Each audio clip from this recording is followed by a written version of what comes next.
김태현의 정치쇼 금요일 2부와 3부 최고의 시그니처 코너 신삼변시대. 오늘은 일단 연문지로 하겠습니다. 네, 연문지 세 분의 변호사 함께합니다.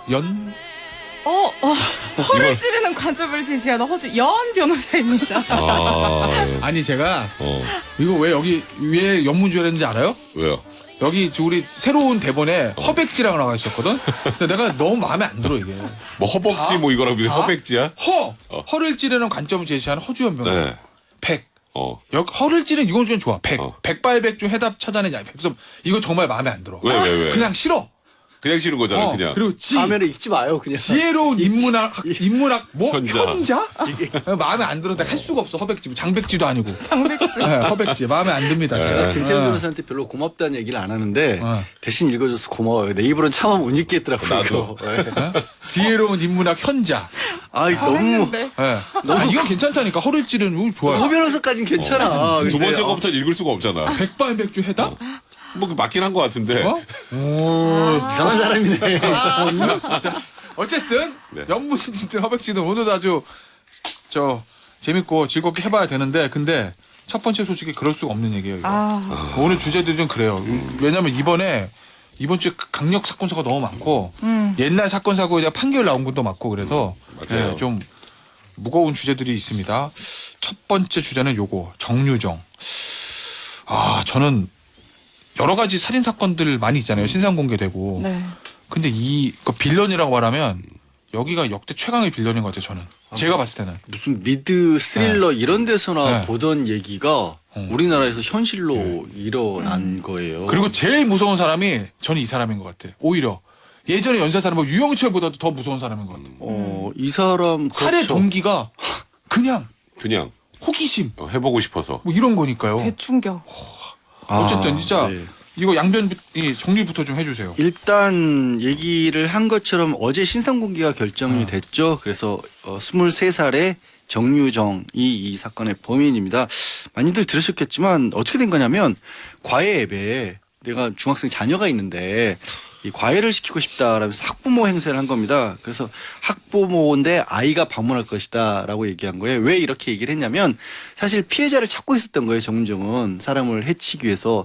그런데 어디서 찾으냐면 과외 알바 앱 어플리케이션에서 사람을 찾아서 학부모인 척하고 가입을 한 겁니다. 그래서 내가 맞벌이를 하기 때문에 아이만 맡겨야 된다. 처음에는 이제 이 피해자가 집이 좀 머니까 못 맡을 것 같다고 하니까 아이만 가니까 한번 시험이라도 수업을 해달라라고 그렇게 해서 본인이 찾아간 거예요. 아이인 척하고 온라인에서 중학생 교복을 사서 입고 찾아간 겁니다. 그래서 찾아가서 피해자 집에 가자마자 그냥 흉기로 살해하고 이것도 놀라운데 한 번도 그런 사람을 해쳐본 경험이 없는 사람이 그리고 나서 또 시체를 훼손해서 유기를 하잖아요.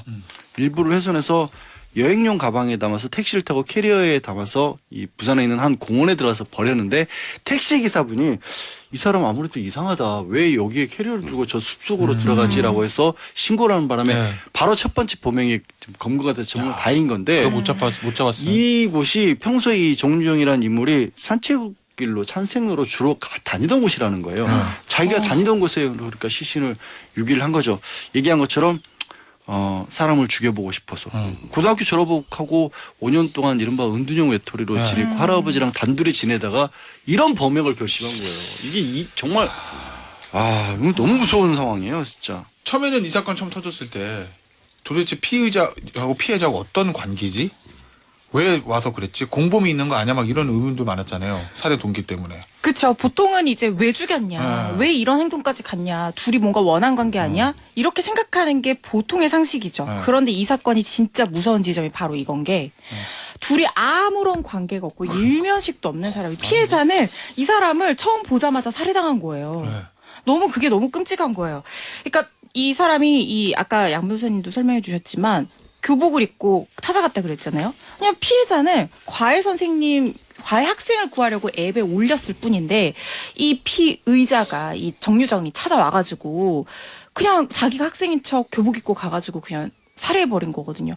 그러니까 처음에는 그런데 뭐 다투다가 우발적 범행이다 이렇게 얘기를 했었는데 나중에 살해 동기가 나온 게 그냥 호기심에 한번 그렇게 해보고 싶어서 했다. 이렇게 얘기를 했다는 거예요. 근데 이 정유정이 평소에도 뭐 이 도서관에서 책 빌려간 내역 이런 것들이 조사가 됐는데 어떤 범죄에 관련한 소설들 이런 거 많이 빌려봤고 범죄 수사 프로그램을 정말 이제 즐겨봤다는 거예요. 근데 우리가 범죄 수사 프로그램 보면 와 진짜 저런 거 나쁘다.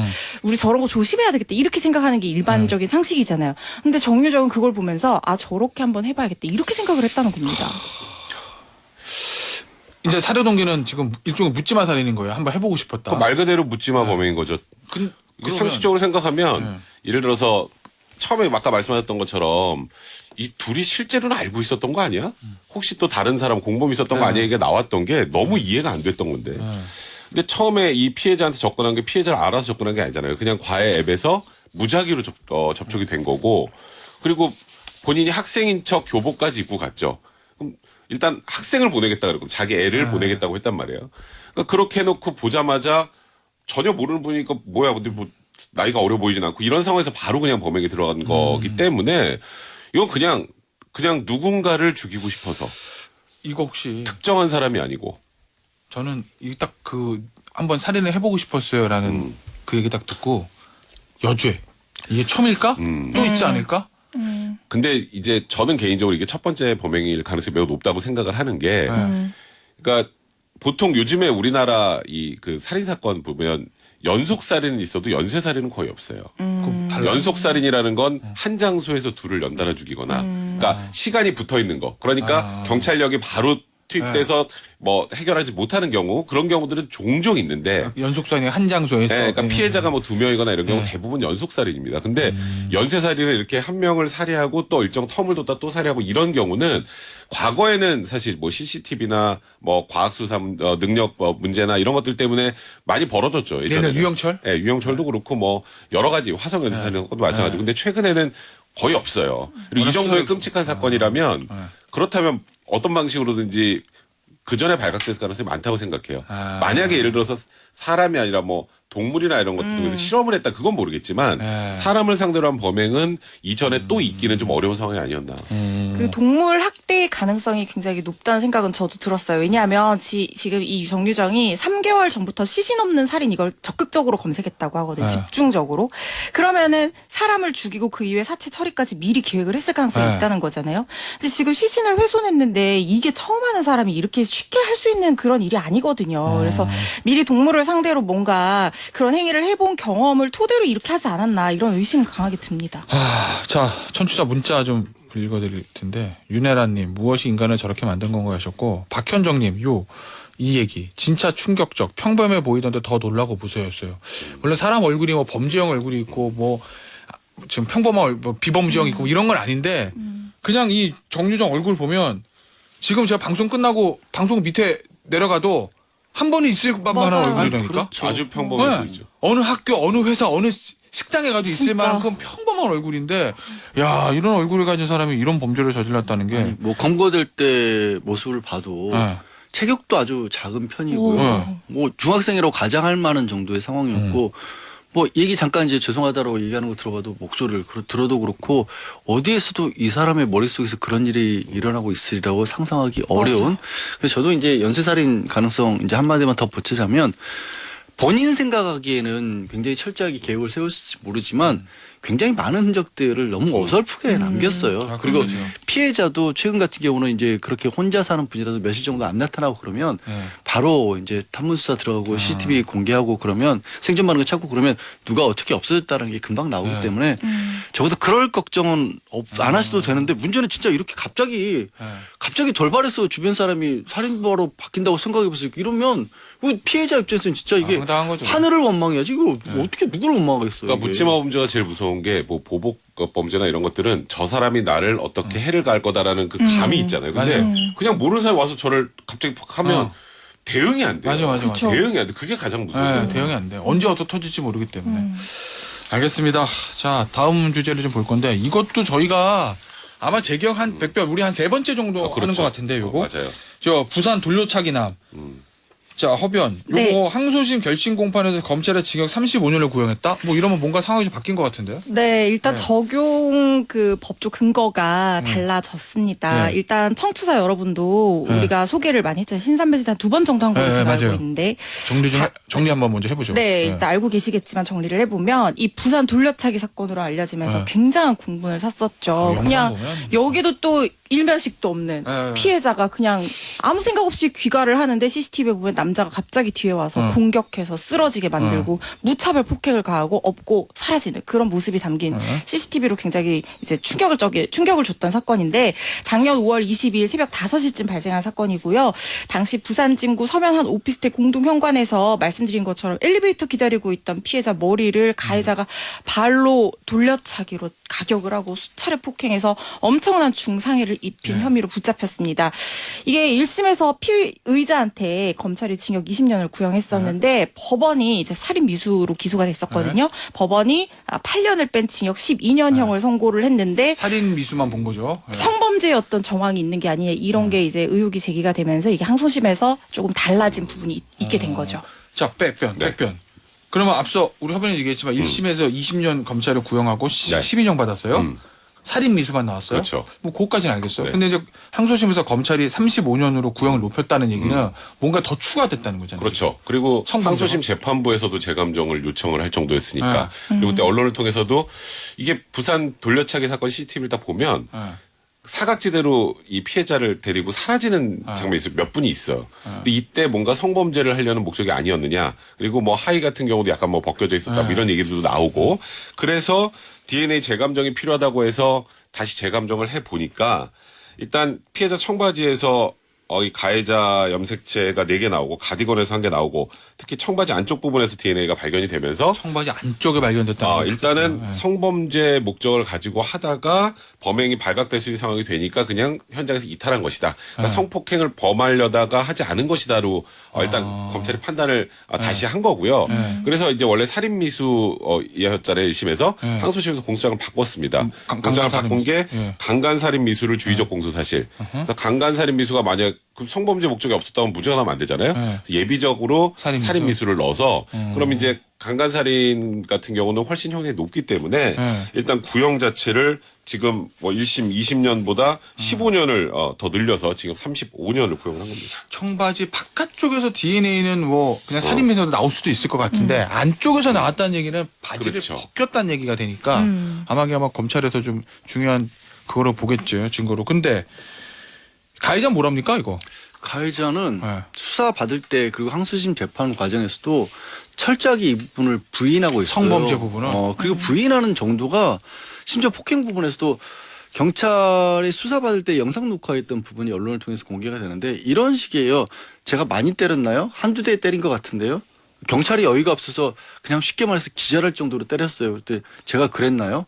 그리고 혹시 성범죄 시도를 하려고 했냐 이런 식으로 물어보면 아니 그 상황에서 그 사람을 성범죄하고 내가 제정신이 아닌 뭐 욕설 같은 걸 섞어서 미친 이런 식의 얘기를 해요. 그럴 리 없다라고 얘기를 하고 법정에서도 그 태도를 그대로 유지를 하고 있습니다. 심지어 이건 피해자가 사실 이제 사실심 마지막 공판에 피해자가 들어가서 피해자도 진술했고 피해자도 그 범인이 하고 있는 피고인이 하는 얘기를 들었는데 피해자 말을 고스란히 빌자면 그래요. 다른 사건의 범인들은 반성하는 모습이라도 보이는데 이 사람은 그런 모습조차도 보이질 않고 있다라는 거예요. 아직까지. 자, 그럼 항소심에서 검찰이 공소장 변경해서 좀 중한죄 그냥 살인미수가 아니라 강간살인미수로 변경하고 35년 구형했어요. 법원의 판단은 어떨 것 같아요? 일단 성폭법 위반의 강간 등 살인 미수 요 규정이 적용이 됐는데 이게 강간이 설령 미수에 그쳤다 하더라도 이거는 이제 처벌되는 규정이잖아요. 시도가 있으면. 이게 미수가 일단 그 사형 또는 무기징역으로 규정이 돼 있지만 양형 권고 기준이나 주변 사례들 이렇게 그동안 있었던 비슷한 유사 사례들을 참고를 하면 미수로 한번 감경이 된다 하더라도 뭐 제가 봤을 때 최소 10년에서 50년 사이 나올 것 같은데 지금 35년 구형이 됐으니까 최종 선고형은 아마 징역 20년 이상은 나오지 않을까. 그리고 살인 미수만 인정이 돼도 제가 봤을 때는 그 15년 이상으로는 좀 높아질 것 같다. 이런 생각이 들기는 합니다. 저는 그냥 개인적으로 강간살인미수 유죄 나올 것 같아. 저도 그래요. 왜냐면 이게 항소심에서 검찰이 저희 한번 해보겠습니다가 아니라 법원에서 맞아요. 아까 의구심을 얘기했던 품고 것처럼. 야 근데 이거 DNA 한번 해봐야 되는 거 아니에요? DNA도 그렇고 네. 재판부에서도 그 특히 피해자가 입고 있었던 옷이 네. 그냥 미끄러질 수 있는 옷이 아니에요. 맞아요. 이중으로 단추가 있고 네. 이른바 하이웨이스라고 허리까지 올라가는데 그냥 끈도 있고 그래서 그냥 뭐 그 사람을 폭행하는 과정에서 우연히 흘러내리고 이럴 수 있는 옷이 아니라는 거예요. 근데 트레이닝복 같은 걸 흘러내리는데 네, 그런 근데 게 그게 아니야. 아니에요. 그러니까 재판부에서 먼저 야 이거 한번 봐야겠다라고 얘기를 꺼낸 거예요. 그래서 저는 유죄. 그러니까 나올 것 같아요. 그 검찰에서 그럼 아예 하겠다라고 한 거니까 저도 마찬가지로 생각합니다. 저기 이거 누가 정리해 주실까? 백변. 네. 저 문자가 앞서 저 정유정 때문에 그러는지 2650님 돌려차기 남자의 신상 공개 필요하다고 생각합니다. 권미연님 나오면 보복하겠다는데 이 사람도 신상 공개 해야 돼요. 왜 안 합니까라고. 그러니까요. 저도 사실 신상 공개를 해야 한다고 생각하는 입장이긴 한데, 그러니까 우리나라 뭐 특강법에 보면 신상 공개 요건들이 쭉 있죠. 예. 해당이 될 것 같긴 한데요. 예. 근데 문제는 뭐 기억해 보시면 아시겠지만 신상 공개 대상이 됐던 사건들 중에 미수 사건 없습니다. 그러니까 이게 미수범이라서. 네, 미수 사건이 없어요. 근데 저는 항상 이제 뉴스를 보다 보면 제가 예전에 뭐 어떤 분이 우스갯소리로 외국인이 이제 이렇게 한 명은 얼굴 가리고 두 명 이제 경찰에 딱 이렇게 끼고 범죄자 오잖아요. 저 둘이 범죄자인 줄 알았다고. 그렇지. 아니 그럼 경찰은 오히려 얼굴을 가려줘야지. 예. 왜 저 사람은 그럼 저 둘이 범죄자고 이 가운데가 경찰이 뭐 우스갯소리 그런 얘기를 할 정도였는데 저는 신상공개 기준 같은 걸 좀 명확하게 하고 좀 변경을 할 필요가 분명히 있다. 그런 생각이 듭니다. 그러니까 무엇보다 지금은 법적으로는 불가능한 게 현재로서는 신상 공개를 할 수 있는 단계가 검찰에 넘어가기 전에 경찰 단계에서만 하는 거예요. 이건 재판은 이미 넘어갔잖아요. 그러니까 기준 따져볼 지금은 필요도 아예 없이 할 수가 지금은 없죠. 법적으로 불가능해요. 그리고 예전에 안 한 이유는 아무래도 미수범이어서. 그렇죠. 그렇죠. 알겠습니다. 자, 대답이 되셨는지. 다음 주제 좀 볼게요. 야, 또 있어. 묻지마 폭행. 아 오늘 왜 이래요? 오늘 오늘 지금 이래. 묻지마만 세 번째예요. 너무 무서워요. 이건 뭐예요, 백변? 이것도 뭐 아까 첫 번째 했던 뭐 이게 결과와 다르지만 정유정과 다르지 않아요. 어. 느낌은. 예. 그러니까 이 피해를 주장하는 A 씨가 이제 온라인 게시판에 글을 올려서 알려지게 된 사건인데 지난해 8월에 서울의 한 아파트 단지에서 이제 본인은 출근하려고 아침에 이렇게 나가는데 갑자기 일면식도 없던 건장한 체격의 남자가 딱 다가옵니다. 그러더니 야, 너 나 알지? 나 너 알아. 내가 오늘 너 죽여줄게. 이 말을 딱 남기면서 시비를 걸더니 갑자기 무차별 폭행을 가했고 그냥. 예, 그리고 폭행이 15분에서 20분 정도 그리고 그렇게 갑자기 들이와서 때리고 하면 방어가 안 돼요.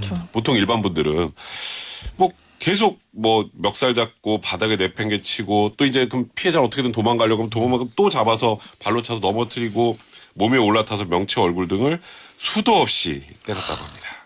근데 이거 주변 사람들 몰랐을까요? 출근길이라면 사람들이 많았을 것 같은데요. 봤어요. 봤는데 봤어요? 그래서 막 도와달라고 했겠죠. 뭐 말도 제대로 못하는 상황이었을 수 있지만 그때 이 가해자가 어떻게 했냐면 이 피해자를 뒤에서 끌어안고 사람들 막 지나고 뭉성뭉성하니까 끌어안고 아 저희 아는 사이예요. 저희 장난치는 거예요. 이렇게 얘기를 했다는 거예요. 그 앞에서 피해자가 끌어안겨서 얼마나 큰 무력감을 느꼈겠어요. 이 그 심정을 생각하면 너무나 이 가해자의 행위가 충격적인 수준인 거죠, 이것도. 그래서 주민들은 그냥 아는 사이인 줄 알았다 이렇게 얘기를 하고 있고 뭐 죽이겠다는 실제로 반드시 죽일 거다 이러면서 폭행을 했다고 하거든요. 근데 지금 상해를 입은 정도가 굉장히 심각합니다. 치아가 깨지고 머리가 찢어지고 온몸에 피멍이 들어가지고 네. 한 달 동안 병원에 입원을 했다고 해요. 이 사람 지금 체포됐죠. 체포는 됐는데 구속된 상황은 아니라고 하고요.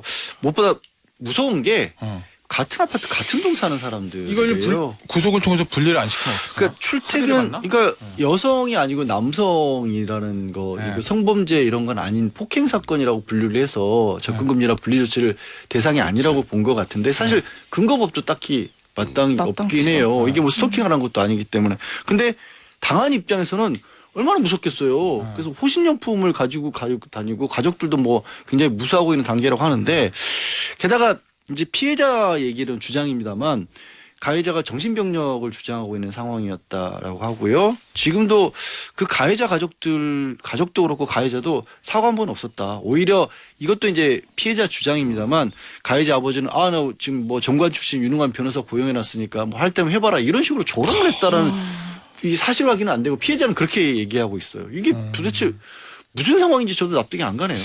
이게 백변 경찰에서 영장을 신청한 건지 안 한 건지 했는데 네. 기각이 된지 모르겠는데 그건 모르죠 우리가. 아마 구속이 안 된 이유는 죄명이 폭행이 단순 폭행이라서 폭행치사, 그런가? 폭행치상 단순 상해 정도가 아닐까? 단순 상해라서 그런가? 상해가 될지 폭행치상이 될지는 네. 정확하게 저희가 이제 죄명은 잘 모르겠는데 일단은 지금 이 피해를 주장하는 분의 이 피해 정도는 굉장히 크잖아요. 근데 전치 몇 주 이런 건 저희가 지금 정확하게 네. 모르고 그렇기 때문에 일단은 뭐 본인이 뭐 정신병력이 있고 그래서 뭐 이제 뭐 가족들이 예를 들어서 우리가 뭐 케어하겠다라든지 뭐 이런 방식으로 가서 영장 자체를 청구 안 했을 수도 있을 것 같고요. 근데 저는 이 정도 상황이면 네.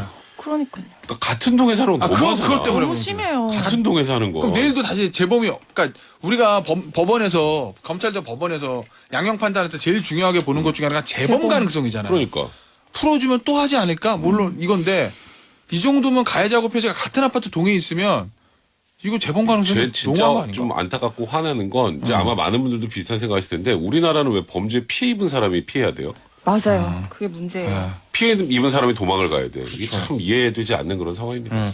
자, 요거 보니까 피해자 분이 서변한테 물어봐야 되겠다. 요거 본인은 변호사 선임할 돈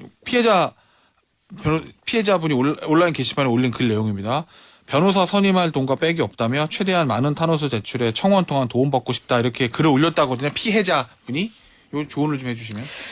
이게 피해자 변호인을 저도 해보지만 사실 뭐 고소장을 내가 쓰고 고소 대리를 한다든가 뭐 이 정도 상황이 아닌 한 이 재판 단계에서 피해자 변호인이 의견서 제출 정도. 그거 말고 뭐 뭔가 적극적으로 할 수 있는 게 뭐 딱히 이 경우죠? 현실적으로. 네. 그렇죠. 왜냐하면 지금 대심적 구조가 지금 검사랑 이 피의자 요렇게 되는 거잖아요. 검사랑 피고인의 싸움이니까. 피고인 예. 그렇게 되는 예. 거잖아요. 그래서 제가 생각했을 때는 만약에 서로 얼굴을 알고 무섭지 않다라고 하면 이 법정에 출석해서 방청석에서 내가 손들어서 판사님 제 의견 개진하겠습니다 하면 기회를 대부분 다 줘요. 네, 그렇죠. 피해자 본인한테도. 네. 근데 무섭잖아요. 그렇지. 왜냐하면 피고인이랑 얼굴을 봐야 되니까. 그래서 그 정도까지 하기 어렵다고 하면 변호인을 선임을 못 하시더라도 의견서나 그런 것들을 조금 제출을 하셔서 피해 상황이랑 이렇게 주거지 가까이 있고 자주 마주치고 이런 거에 대해서 탄원서 적극적으로 같은 네, 적극적으로 어필하시는 게 좋을 것 같고 또 하나는 그 민사적 나중에 손해배상 청구를 해야 되니까 이 진단서나 이런 것들을 충분히 좀 증거 자료들을 모아 놓으시는 게 좋을 것 같습니다.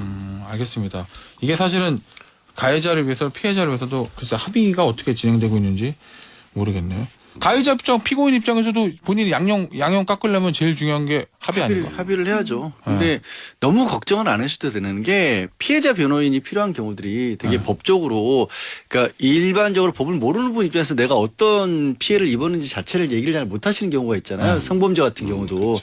근데 이런 경우는 그런 상황은 아니기 때문에 너무 걱정은 안 하셔도 됩니다. 그러니까 피해자의 변호사 역할을 경찰과 검찰이 해주는 거잖아요.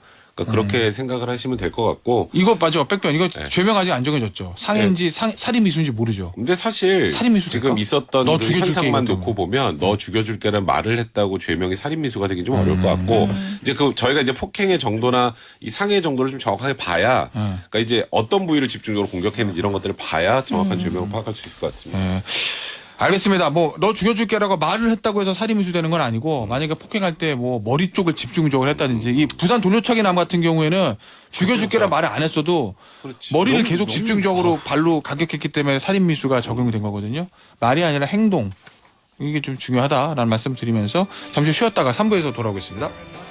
오늘 저희가 좀 무거운 사건들이 제가 앞서 오프닝 때도 말씀드렸는데 이번 주에 유독 이런 강력 사건이 많았어요. 2부에서 저희가 이제 정유정 얘기해드렸잖아요. 근데 정유정이 보도되기 전에 아마 뉴스는 같은 날 나온 것 같아. 거의 비슷한 시기에 보도가 이게 조금 됐던 것 빨라요. 같아요. 이게 조금 네. 빨라 지금 이번. 그러니까 정유정보다 하루 이틀 정도 빨랐던 사건인데 오늘 서울 금천구에서 있었던 요 보복살인 이건 진짜 보복살인인 거죠. 묻지마 그렇죠. 살인이 아니고 요 얘기 좀 해보죠. 네. 전 연인을 네. 살해한 30대 남성 허변 정리 좀 해주세요. 요거. 일단 두 사람이 교제하던 사이였고 네. 뭐 동거 피해자 어머니와 함께 같이 네, 같이 셋이서 동거를 했다고 이제, 하더라고요. 네, 동거를 했던 사이였는데 이제 피해자가 헤어지자고 한 거예요. 그러니까 남자가 이제 못 받아들이고 계속 이제 만나달라고 요구를 하면서 접근을 시도하다가 다툼을 하게 되고 1차 이제 교제 폭행이 일어나고 그 이후에 살인까지 이어졌던 사건인데요. 이 살인 사건 발생하기 전 1시간 반 전에 이 두 사람이 새벽 4시쯤에 PC방에서 만났어요. 네. 그러니까 여자 동네로 남자가 찾아온 것 같아요. 그때가 지난달 26일 한 새벽 한 4시에서 5시 사이 정도였는데 PC방에서 말다툼을 하게 되니까 자꾸 팔을 잡아당기고 이렇게 폭력적인 상황까지 이어지니까 이 여자가 피해자가 경찰에 1차 신고를 합니다. 그래서 신고 내용은 폭행했다. 그다음에 집에 들어가서 현관 비밀번호도 바꿔놓고 TV도 부쉈다. 이런 내용이었어요. 그래서 임의동행 형식으로 이 두 사람을 경찰서에 데려가서 조사를 해요. 그리고 한 새벽 6시 10분쯤 돼서 일단 피의자가 1차 조사를 마치고 먼저 나옵니다. 그리고 나서 피해자가 1시간 정도 더 조사를 받아요. 근데 이 피의자가 먼저 나갔잖아요. 어디를 갔냐면 두 사람이 먼저 PC방에서 만났잖아요. 그 지하주차장에 피해자의 차가 주차돼 있다는 사실을 알잖아요. 이곳으로 올 것이다. 그렇죠. 당연히 올 거라 생각하잖아요. 그 뒤에 차 뒤에 숨어서 기다립니다. 기다리고 있다가 아침 7시 17분쯤에 조사를 마친 피해자가 이 상가 주차장으로 차를 타러 오니까 갑자기 나타나서 흉기로 공격을 해서 바로 쓰러졌어요. 그리고 의식을 잃은 상태에서 그 렌터카였거든요. 뒷좌석에 태우고 그대로 달아났어요. 8시간 만에 자신이 거주지 근처인 파주시 한 야산에서 긴급 체포가 된 상황이고 처음에는 이제 단순 살인 혐의가 적용이 됐다가 범행 동기를 물으니까 나를 신고해서 화가 나서 범행했다 이런 얘기를 해서 보복 살인 혐의로 변경이 됐습니다. 근데 나는 항상 나오는 얘기지만 네. 그 경찰에서 조사받았잖아요. 데이트 폭력으로. 네. 그리고 나간 다음에 바로 범죄를 저지른 거잖아요. 그렇죠. 뭐 결과론일 수도 있는데 막을 수 있지 않았을까라는 거. 그러니까 그런 얘기들을 많이 하시기도 하고 언론에서도 그거에 대한 보도를 많이 하는데 이번 사건은 사실 경찰에게 책임을 묻긴 좀 어려운 사건입니다. 그건 왜 그래요? 왜냐하면 이 피해자도 그 당시 첫 신고를 하고 경찰 조사를 받을 때 별로 대수롭지 않게 생각했고 피해자도? 예, 피해자가 뭐 처벌도 원하지 않는다고 하고 그리고 무슨 뭐 특별한 뭐 보호 조치나 이런 걸 요청하지도 않았고 스마트워치 준다고 했더니 됐다고 그랬다는. 네, 보도를 그러니까 있었어요. 이 피해자 입장에서는 가해자와 그동안 한참 뭐 연인 관계기도 했고 지금 최근에 뭐 하여튼 헤어지자고 하고 와서 이렇게 좀 뭔가 문제를 일으키긴 했지만 강력 사건을 벌일 정도의 사람이라고 생각하지는 않았던 것 같아요. 그리고 피해자가 가해자보다 나이가 한 10살 정도 많습니다. 이제 그러니까 별 문제 없을 거라고 생각을 했는데 가해자는 생각이 달랐던 것이고 그러다 보니까 이게 왜 경찰이 그걸 보호하지 못했느냐 이런 얘기들 하시지만 현실적으로 여기서 경찰이 신이 아닌 이상은 갑자기 우리가 다 나서서 앞으로 다 막아줄게 이럴 수 있는 정도의 상황은 아니었기 때문에 일단 1차적으로 경찰 책임을 묻기는 좀 곤란할 것 같고 그리고 일단 지금 혐의는 이제 보복살인 혐의 하나하고 뭐 처음에 뭐 이별 통보를 한 5일 전에 했을 때 그때 뭐 피해자 뺨을 때렸다는 폭행 그다음에 뭐 상해 혐의 같은 것들도 적용이 됐고요. 아까 TV 부순 거, 재물 손괴 그다음에 감금, 사체 은닉 등 한 6가지 혐의로 지금 입건된 상황입니다. 사실 법적으로도요. 이걸 뭐 경찰의 임의로 보고 뭐 걱정 없을 것 같아요 풀어주는 건 아닙니다. 그러니까 점검할 부분을 점검을 했어요. 네. 지금 현재 이제 만약에 접근 금지 조치라든가 이런 것들을 경찰의 적극적인 조치를 취하려면 근거가 있어야 되는데 대표적으로 꼽을 수 있는 게 가정폭력에 관한 법률, 가정폭력 아니면 스토킹 처벌에 관한 법률 이거 두 개에 해당을 해야 해요. 그래서 경찰도 조사하는 과정에서 이런 것들을 물어봤어요. 폭행 정도도 물어보고 뭐 이게 연인이냐 아니면 뭐 남자친구냐 이런 걸 물어봤었고 앞으로 결혼할 계획이 있느냐 이런 걸 물어본 거예요. 그걸 왜 물어보냐면 가정폭력에 준해서 접근금지 조치 같은 걸 할 수가 있기 때문에. 근데 두 사람이 헤어졌고 남자친구라고 하고 앞으로 결혼할 계획도 없다고 하니까 그 법에 근거해서 조치를 취할 수가 없어요. 그러면 스토킹 처벌에 관한 법률을 적용할 수 있느냐.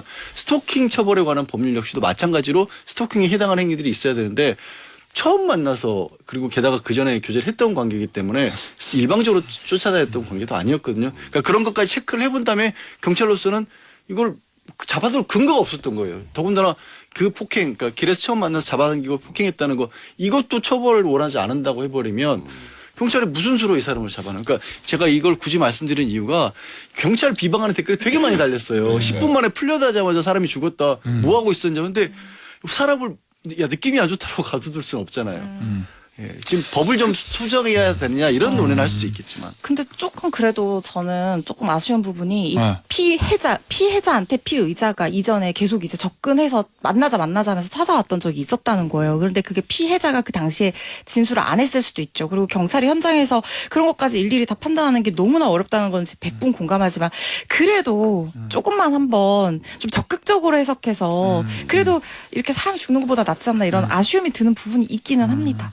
알겠습니다. 근데 아까 양변에 잠깐 얘기했던 것 같은데 우리 가정 같은 경우에 폭력 처벌에 관한 특례법에 보면은 적응금지 이런 거 있는데 연인관계 그거 없죠 지금. 그게 지금 법적으로 맞아요. 우리도 이걸 보완해야 되는 게 아니냐. 요즘에는 예전처럼 사실 결혼을 하지 않더라도 결혼을 전제로 하지 않더라도 상당히 오랜 기간 뭐 교제를 하거나 동거를 하거나 이런 경우도 많죠. 있잖아요. 근데 그게 가정폭력으로 되지가 않는 거예요. 그러다 보니까 이제 해외 같은 경우에는 이런 식의 신변 보호 명령 자체를 연인 관계까지 확대해서 보고 있는 뭐 데이트와 관련된 부분들 이른바 KT법이라고 미국에서 명령 지은 것들 지금 중요한 게 이게 뭐가 달라지냐면 지금은 왜 체포 사유 현행범 체포냐 긴급 체포냐 이런 사유들이 있어야 되잖아요. 그런 거 없이도 일단 보호를 할 수가 있어요. 일단 떨어뜨려 놓고 나중에 이 사람들끼리 뭐 문제가 있는지 없는지를 보고 분리조치부터 해놓고 이런 것들을 할 수 있게 한다는 거고 뭐 많이 유명한 법이죠. 영국 같은 경우는 클레어법이라고 해서 이 내가 만나려는 사람이 요즘들은 잘 모르는 관계 예전처럼 막 동네에서 어렸을 때 잘하고 막 학교 친구들 알고 이런 경우가 아니라 뭐 그냥 뭐 인터넷 SNS를 통해서 교제하거나를 시작하거나 이런 경우도 있잖아요. 근데 조금 찜찜하다 그럴 때 문제가 있어 보일 때 그 사람의 이전 범죄 경력 같은 거를 조회해 볼 수 있는 법들이 영국에는 있거든요. 이런 것들을 우리도 좀 따져봐야 되느냐는 얘기가 몇 년 전부터 나오는데 국회의원들 바쁘시잖아요. 알겠습니다. 자, 이 주제 여기서 마무리하고 다음 주제 보죠. 다음 주제도 지난주에 있었던 사건인데 이건 좀 희한한 이런 일이 벌어질 거라고 대한민국에서. 영상 보고 쓰러질 뻔했어요. 근데 작년 너무 대형 황당해가지고. 참사될 수도 그러니까. 있었다. 자, 제주에서 대구로 가는 비행기가 있었습니다. 그 비행기 안에는 전국체전에 참가하려던 학생들이 많이 타고 있었고 그런데 30대 남성, 거구라고 하죠. 30대 남성. 아시아나항공 비상구 문을 착륙하기 한 2, 3분 전에 강제 개방했어요. 예. 해당 승객이 잡혔어요. 그런데 처음에 이 사람의 범인인 줄 몰랐다는 거예요? 일단 그 못 여는 모습을 본 목격자가 아무도 없었다는 거예요. 근데 처음에 그러면은... 이제 보도가 나왔을 때는 이 사람이 내리자마자 긴급 체포됐다 이렇게 나왔기 때문에 그 현장에서 옆에 사람들이 다 보고 거기서 막 그리고 뛰어내리려고 해서 막 붙잡았다고 했거든요. 그래서 범행을 보고 범인이 뛰어내리려고 하니까 안전상의 문제도 있지만 그래서 다들 붙잡았다 이렇게 생각을 했었는데 알고 봤더니 목격자가 없어서 그 사람이 범인인 줄도 모르고 그냥 문이 열리니까 갑자기 공황 상태가 와서 충격을 받아서 뛰어내리려고 하는 상황이었던 걸로 알고 막았던 거예요. 그러니까 정신적 충격을 받은 피해자인 줄 알았던 거죠. 그래서 이 승객 옆자리에 앉았던 승객, 이 빨간 바지 입은 승객인 것 같은데. 그 유명한 빨간 바지. 네, 빨간 바지 이 승객분. 이분이 오해 이제 많이 받았죠. 네, 자기가 범인인 줄 알고 오해 많이 받았어요. 빨간 바지가 바지가 또 범인이냐. 색깔이 예, 그래서. 그래서 근데 사실 이분이 의인이었던데 그렇죠. 있던 건데 그때 문이 열리는 걸 제대로 본 적이 없어서 겁을 먹어서 뛰어내린 걸로 착각했다라는 얘기를 이분이 하신 거예요. 그리고 착륙하고 난 뒤에 객실 승무원도 이분 정신적으로 지금 불안한 상태니까 조금 돌봄이 필요하다라고 해가지고 공항 1층 대기실에 머물다가 답답하니까 나가고 싶다 이렇게 얘기를 해서 직원이 동행해서 벤치로 나간 거예요. 나갔는데 갑자기 그때까지는 좀 보호해야 되는 요 보고 괜찮으세요? 막 이런 피해자. 느낌이었는데 그 사람이 괜찮으세요? 이렇게 물으니까 근데 레버를 만지면 어떻게 되나요? 혹시 문을 열면은 나 어떻게 되는 거죠? 약간 이런 식으로 물어보니까 직원이 듣다가 뭐야 이상한데? 이렇게 된 거예요. 그럼 처음에 아시아에서 문이 자동으로 열리는 줄 알았나? 그러니까 누군가가 어떻게 된 열면 건지 누군지 몰랐지. 몰랐구나. 그런데 자기가 갑자기 답답해서 나가고 싶다고 해놓고 직원한테 근데 문 열면 어떻게 되는 거예요? 혹시 처벌 어떻게 되죠? 이렇게 물어보니까 직원이 뭐지? 이 사람인가 싶어서 신고를 해서 이게 유주얼 알려졌다고 서스펙트 합니다. 느낌이네요. 그러네. 이 사람 결국 구속됐어. 그죠? 그러니까 이거 굉장히 큰 그 대형 참사로까지 발전할 수 있었던 사건이었고 그 비행기 안에 있었던 분들의 정신적 충격은 뭐 이루 말할 수도 없는 상황 아니었겠습니까? 당분간 비행기 못 탈 수도 있어. 비행기 타는데 뭐 문이 열려봐. 이게 무슨 택시도 아니고. 근데 내가 이 사람 우주에서. 이 사람 보니까 재범 가능성은 없을 것 같아. 왜냐 앞으로 비행기를 못 탈 거거든. 그렇지. 블랙 승객으로 처리돼 있어서 그렇네요. 탑승 자체가 안 될 거기 때문에 못할 모든 항공사에서 전수 공유가 되니까 이 사람은 이 죄에 대한 재범 가능성은 그나마 현실적으로요. 다행인 거는 더 높은 곳에서 열지 않았던 거라고 하는데 더 높은 곳에는 안 열립니다. 기압차 때문에 안 열리고 이게 착륙하려고 내려오는 도중이었으니까 절묘하게 열리는 타이밍에 연 거예요. 그래도 원래는 안 열려요, 위에 있을 때는. 근데 내려오는 착륙한 타이밍에 열었던 건데 근데 이 사람은 지금 형사처벌도 형사처벌이지만 물어줄 게 만만치 않아요. 비행기 문 부셔졌잖아요. 그러니까 일단 이 비상구 열면 비상구하고 비상구 슬라이드에 아무래도 탈출용 에어백 같은 거 손상이 생기는데 일단 비상구 슬라이드만 해도 수천만 원입니다. 그리고 비상구 틈 사이로 강한 발을 몰아치면서 이 뒤틀림 등의 손상 가능성도 있고 비상구와 주변부 수리 비용은 수억 원에 이를 것이다. 그리고 이제 제일 중요한 거 이 비행기 당분간 못 쓰잖아요. 그 못 쓰면은 써서 승객 태우고 날아다니면서 벌 수 있는 돈을 못 벌잖아요. 이제 그런 거 이런 거 저런 걸 다 계산을 해보고 거기다가 또 그때 아까 전국체전에 일종의 이실 수익 같은 거구나. 그렇지. 그리고 거기다가 초중생 뭐 12명 과업증세를 병원에 입원했으면 여기도 책임져야 되잖아요. 그래서 이런 거 저런 거 다 고려하면 많게는 한 20억 정도 될 것 같다고 하고 일단 아시아나에서 부담은 해야죠. 하고 구상권을 청구할 방침이라고 하는데 문제는 이 사람이 무직이랍니다. 수수료를 감당할 수가 없겠구나. 그러니까. 근데 이 사람은 왜 그랬대요? 범행은? 그 답답해서 내리다 답답해서 빨리 진짜 내리고 맞아요, 그게? 그렇대요. 비행기 답답해서 아니, 빨리 왜냐면 내리고 싶었다. 저는 믿음이 안 가는 게 답답해서 빨리 내리고 싶었다고 그 문을 열고 내린다? 달리는 차문도 아니고? 그러니까 정상적인 판단을 할 수 있는 사람이 아니었던 걸로 봐야죠. 무슨 장애가 있다고 봐야 하지 않을까요? 이 정도면 정신적으로. 뭐 공황이 왔다라고 볼 수밖에 없는 그런 정도 상황이지. 이게 정상 어떻게 상상할 수 있어요? 알겠습니다. 이거 그러면 일단 이 사람 맞아. 형량 처벌은 뭐로 받아요? 항공기안전법 이런 건가? 항공법 위반 같은 건데 일단은 뭐 제가 생각하기에 심신미약이 어느 정도 인정될지 모르겠습니다만 뭐 본인이 했던 행동으로 인한 그 엄청난 큰 위험성까지 고려한다면 실형 선고 가능성이 높지 않을까요? 알겠습니다. 자, 요건 여기서 마무리하고요. 한 시간이 한 5분 정도 남았는데 요 얘기 좀 해보죠. 이건 또 안타까운 사건인데 아유. 응급실에서 환자 받지 않아가지고 뺑뺑이 돌다가 돌아가신 사건. 이거 너무 황당한 일이었죠. 지난달 30일이었습니다. 70대가 이 경기도 용인시에서 후진 차량에 이렇게 치인 거예요.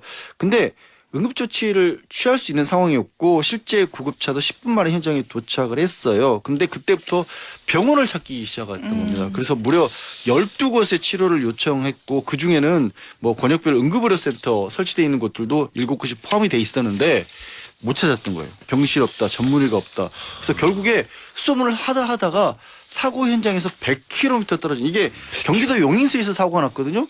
의정부 성모병원까지 간 겁니다. 결국 되게 먼데. 사고 발생하고 병원에 도착했을 때가 사고 발생 이후 138분, 2시간이 넘게 걸렸던 거예요. 이미 숨지어 있었습니다. 병원에 도착했을 때. 아니 근데 저는 뭐 지방보다 용인이면은 여기 지금 뺑뺑이 돈 병원 명단 나오거든요. 네. 용인, 뭐 수원, 뭐 성남, 그다음에 강남 병원이 정말 많잖아요. 맞아. 제가 아는 많죠. 병원만 해도 몇 개인데. 맞아. 근데 거기서 응급실 다 이 환자를 받을 수가 없었다? 이게 납득이 안 가. 그 저도 이거 보면서 이게 지금 2023년 대한민국에서 있을 수 있는 일인가라는 생각이 들었는데 근데 최근에 소위 말하는 응급실 뺑뺑이로 사망한 사건들이 종종 있었죠. 네. 근데 여기는 지금 말씀하셨던 것처럼 위치도 용인시면 주변에 병원도 굉장히 많고 그랬음에도 불구하고 아무것도 안 됐던 거예요. 근데 구급차는 또 10분 만에 왔으니까 빨리 왔죠. 1시간 내에 어떻게 병원에만 들어갔으면 충분히 살 수 있는 그런 상황이었는데 이게 또 안 좋은 게 여러 가지 겹쳤던 게 일단 뭐 대부분 뭐 전문의가 없다, 병상이 없다 이런 건데 그러면 이제 긴급 환자 같은 경우는 헬기가 뜨잖아요. 헬기가 뜨는데 그날 기상이 안 좋아서 헬기가 못 떴습니다. 그러니까 지금 의정부까지 100km 넘게 가려면 그 시간이 많이 걸리잖아요. 근데 헬기만 떠도 그게 어느 정도 해결이 되는데 그것까지 안 되는 상황이 되다 보니까 이 가는 도중에 용인의 한 병원 한 곳에서 응급조치만 하고 다시 달린 거예요, 차가. 근데 그러다 보니까 이런 황망한 사고가 일어나게 된 겁니다. 근데 이거 보니까 뭐 수술 가능한 병원이 알고 보니 있었다 뭐 이런 보도도 있는데 그건 뭐예요? 그러니까 이제 병상이 없는 거는 119 쪽에서도 응급관제센터 이런 시스템을 통해서 확인을 할 수 있는데 전문의가 있는지 없는지는 지금 시스템적으로 실시간 파악이 안 된다는 거예요. 그런데 나중에 알고 봤더니 수술도 가능한 그 병원이 근처에 있었는데 119는 막 응급처치하면서 그것까지 지금 확인을 한다는 게 너무 힘들었다는 거예요. 그래서 일단 그런 시스템적인 보완이 좀 필요해 보이고 그리고 지금 응급의학과 전문의가 많이 없어요. 맞아요. 그러니까 응급실에 근무하기 너무 힘드니까 안 하려고 하니까 이게 우리가 진료거부는 원칙적으로 안 되지만 예외적으로 전문의가 없는 경우에는 수술 자체가 안 되기 때문에 이 거부를 할 수 있는 예외 사유가 되거든요. 지금 병원들도 다 대부분 그랬던 걸로 지금 보여요. 그래서 그런 근본적인 어떤 의사 인력 수급 문제 이런 것들도 조금 고려를 해봐야 되지 않나 싶습니다. 양변 이거 혹시 병원이나 뭐 이런 측에 책임을 물을 수도 있어요. 근데 특정한 한 곳에 문제가 있다라고 보기가 어렵잖아요. 그러니까 병원에 도착을 해서 환자가 시술을 시작한 상태도 아닌 상황에서 우리 병원은 지금 사람이 없으니 다른데 알아보세요 하는 거밖에 없잖아요. 그렇다고 뭐 국가 같은 경우에도 이 시스템이 갖춰지지 못했다라는 거지만 그것만으로 그러니까 우리가 적극적으로 모든 생명에 대해서 보호가 있다고 해서 또 그걸 무조건 또 책임을 질 수 있는 건 아니거든요. 그러니까 더 안타까운 거예요. 사실 도움을 받기 시작한 뒤에 뭔가 문제가 있었으면 손해배상이라도 청구할 수 있는데 아예 입구를 못 넘어가서 이분은 손해배상이나 이런 것도 청구가 어려운 상황이에요. 알겠습니다. 자, 오늘 저 준비한 사건 소식은 여기서 마무리하고요. 오늘 무거운 사건 사고가 너무 많아서 좀 힐링을 해야 되겠습니다. 힐링은 뭐로 하느냐? 살롱드지. Plusieurs choses à la fois, en fait, ce sont plusieurs interfaces qui rentrent en compétition pour vous capter du temps alors même que vous êtes en train de faire autre chose. Et donc ça, c'est très fatigant. 농염하게 퍼지는 인문학의 향기. Salon de J, Yaol. 99, on nous disait toujours, quand il a été possible de faire des alertes par téléphone portable, 자, 양변. 농염하게 펴지는 인문학의 향기랍니다. 네. 좀 우리 힐링을 좀 해야 돼. 정말 부담스럽습니다. 저 막 들을 때마다. 인문학 현자. 네. 현자. 자, 알렉산드르 마리 콜랭이라는 프랑스 화가예요. 19세기 초반부터 중반까지 주로 활동을 했고요. 뭐 이제 문학과 관련된 얘기, 역사와 관련된 그림들을 많이 그렸습니다. 오늘 그림은 이 콜랭이 그린 오셀로입니다.